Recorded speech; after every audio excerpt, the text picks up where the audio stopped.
So before we jump into everything, I kind of want to talk about the 80s cruise because you had mentioned the 80s cruise. That's where we met. And I think it's kind of funny. We were talking earlier that um, I got on the 80s cruise because I was offered a job to play, and it was incredible, and it's been so much fun. But one of the blessings that came out of it was all the relationships that you build with everyone, because everybody is gravitating and everybody has that same mindset, and it's just been a lot of fun. So um I that's how I got involved with it. But how did you hear about the 80s cruise, and what was it about it that helped you gravitate towards going? And you've been on there, what, 4 years in a row now, 5 years Yeah, in a row? yeah, 4 in a row. We graduated last year. It was such an amazing time, man.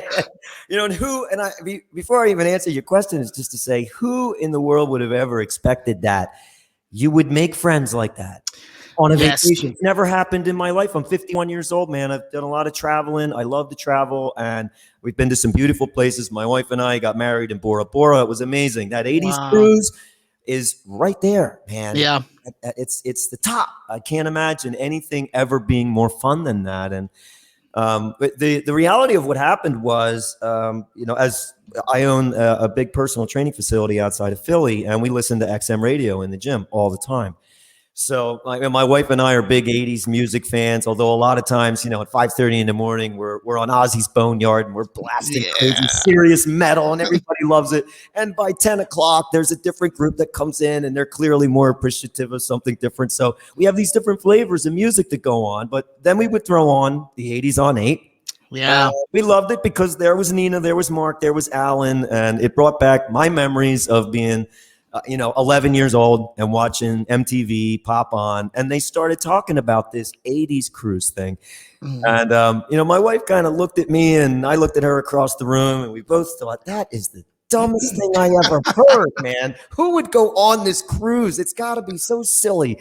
And we laughed it off, and that was the first year, and we missed that year. We didn't go. We just didn't think anything of it. But then we started seeing the pictures on Facebook and listening to some of these stories, and thought and then there was clearly, as there is every year, an amazing list of bands.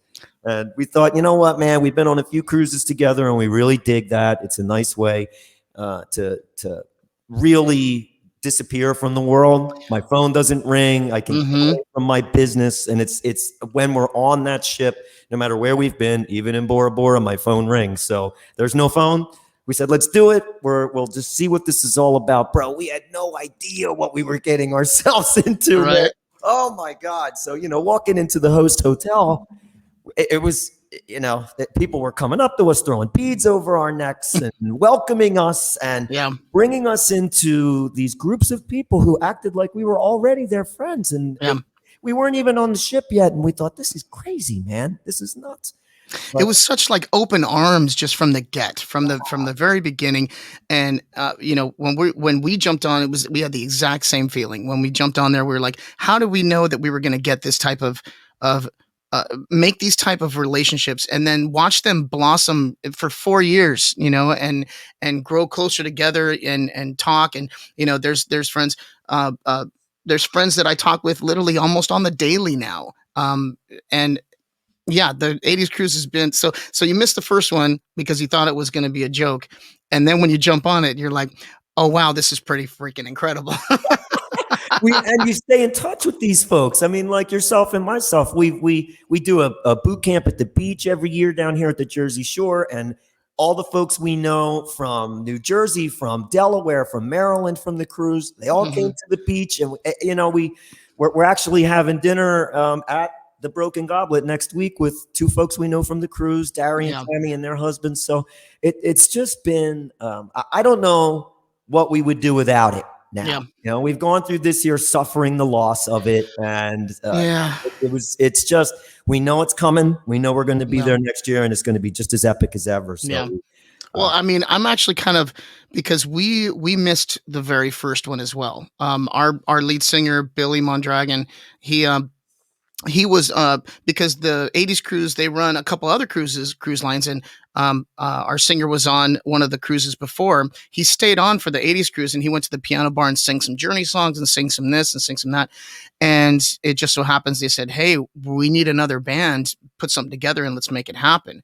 So that's how we jumped on. But what I did hear is that the very first year, by day number 3, they ran out of beer.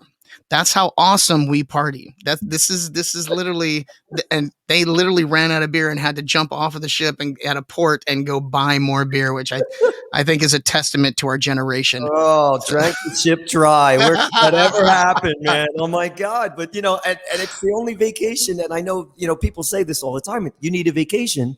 After from the vacation, vacation. you are so overwhelmed and you're sleep deprived and you're hungover and you've overeaten and you're overstimulated in every way. But while you're there, you're just riding the wave, man, and you don't feel it Yeah, until you finally get your feet back on the ground in Florida and you say, Jesus. yeah, and you've got a smile on Wow. your face the whole time, and Uh, yeah.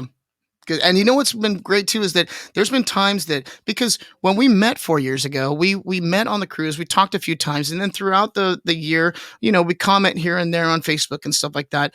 And then, but when we get back on the cruise, it was like, you make eye contact from across the ship, and you're like, "What's up, bro?" Like, all right, bring it in, and it's like you Oh, never very left. cool, man. And I have, it's funny, you remember little things, but I guess it was, I want to say it was 2 cruises ago when they had the nightmare on the ship where we all dressed up as whatever we wanted from our favorite 80s horror movies. And Yeah, you guys were decked out so cool, man. yeah. We We were were like all zombie.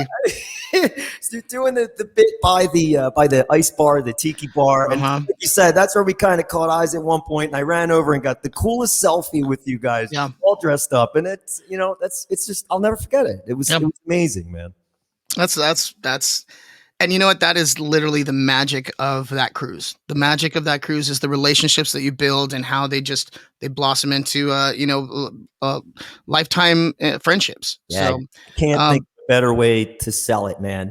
My wife and I were doing one of those shirt shredding things uh where huh, yeah, yeah. and we're bent over at a table and we're working, and I hear this voice from behind me, and he says, "Could it be? Could it really be?" And I turn around to see who it is, and it's Alan Hunter, and he's standing over me, and he goes, "I thought it was the flea, bro. I really thought he might have got on the ship at the last port, and I thought it was the flea." And that was how we connected. And now every time we see each other on the ship, we stop and we talk, and everybody's on the same plane on that ship, man. And Yeah, I think it's a wonderful experience for anybody who wish they could go backstage, who wish they could meet a celebrity, who just wants to have the best time ever. That's yeah. it's